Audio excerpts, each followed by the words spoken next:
आपको बताने वाला हूँ कि सैंपल कलेक्शन लैब में हम कौन-कौन सी इक्विपमेंट यूज़ करते हैं और कौन-कौन से इक्विपमेंट हमारे पास होना चाहिए ताकि आपको बाद में परेशानी ना हो सैंपल कलेक्ट करते टाइम। और पेशेंट की आइडेंटिफ़िकेशन कैसे किया जाता है और क्यों ज़रूरी है पेशेंट की आइडेंटिफ़िकेशन, ये आपको इस वीडियो में पता चलने वाली है, तो वीडियो को लास्ट तक ज़रूर देखना। तो चलिए सबसे पहले जानते हैं कि कौन-कौन से इक्विपमेंट्स हम सैंपल कलेक्शन लैब में यूज़ करते हैं और किस तरीके का हमारा सैंपल कलेक्शन का स्ट्रक्चर होता है। तो यहाँ पास आप सामने में देख सकते हो कि यहाँ पास ट्यूब्स रखी हुई है जिसको हम ब्लड को स्टोर करने के लिए यूज़ करते हैं, और साथ ही में यहाँ पर सिरिंजेस रखी हुई है। और एक बात बताता हूँ कि ये जो सिरिंजेस है इसको आप पेशेंट के सामने ही ओपन कीजिए, क्योंकि अगर आप पहले से ओपन करके रखते हो तो पेशेंट को ये लगता है कि ये जो सिरिंजेस है ये ऑलरेडी यूज्ड है, तो वो आपको वहाँ पास बोल सकते हैं। इसलिए आप पेशेंट के सामने ही इसे ओपन कीजिए, उसके बाद फिर ब्लड विथड्रॉ कीजिए।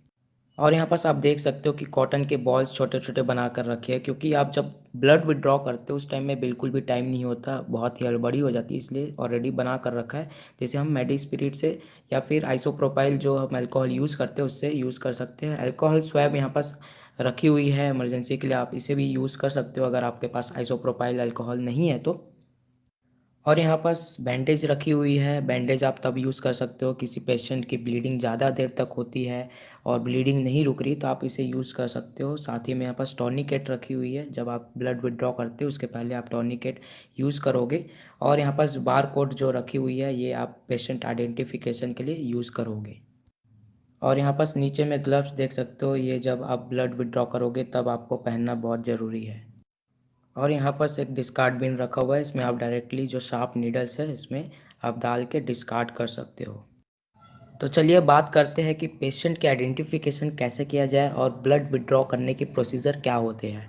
मान लीजिए लैब में ऑलरेडी बहुत सारे पेशेंट्स आकर बैठे हुए हैं और आपको जिस पेशेंट का भी ब्लड विथड्रॉ करना है उसे आपको नाम लेकर बुलाना होगा। वो पेशेंट आकर चेयर में बैठ जाएगा, उसके बाद फिर आपको क्या करना है, आइडेंटिफिकेशन करना है। आइडेंटिफिकेशन क्यों करना है, क्योंकि मान लीजिए आपके लैब में गोविंद नाम के 2 पेशेंट बैठे हुए थे, लेकिन एक गोविंद जो जिसका आपको ब्लड विथड्रॉ करना था वो बाहर जा चुका है, और एक गोविंद जिसका ब्लड आपको विथड्रॉ उस टाइम में नहीं करना है वो आकर चेयर में बैठ गया। तो ऐसे में क्या होगा, गलत पेशेंट का जो ब्लड है विथड्रॉ हो जाएगा और गलत डायग्नोसिस हो जाएगी। तो इससे बचने के लिए आपको पेशेंट का फुल नेम पूछना है और उसके साथ ही साथ आप उसका एज और बाकी डिटेल्स भी आप ले सकते हो। सबसे पहले आपको जो बार कोड है वो अपने ट्यूब में चिपका लेना है, और उसके बाद पेशेंट को आपको जिस भी हाथ से आप कंफर्टेबल हो, लेफ़्ट या राइट हैंड से, तो उस अकॉर्डिंग आपको पेशेंट को बैठा लेना है। और उसके बाद फिर उनको बोलना है कि वो अपना हाथ जो है फैलाए, उसके बाद फिर जो मुट्ठी है वो बंद कर ले। उसके बाद फिर आपको जो है टॉर्निकेट उसके हाथ में बांध देना है। इतना करने के बाद सबसे पहले आपको जो वेन है उसको फ़ील कर लेना है, क्योंकि आप जब ब्लड विथड्रॉ करोगे तो आपको परेशानी नहीं होनी चाहिए। इतना करने के बाद सबसे पहले आपको उस एरिया को जो है क्लीन कर लेना है, डिसइंफेक्ट करना है आइसोप्रोपाइल अल्कोहल के साथ, या फिर कॉटन स्वैब अल्कोहल आप यूज़ कर सकते हो। इसके बाद फिर आपको वहाँ पर टच नहीं करना है, क्योंकि अगर वो कंटामिनेट हो गया तो इन्फेक्शन की चांस बढ़ जाती है।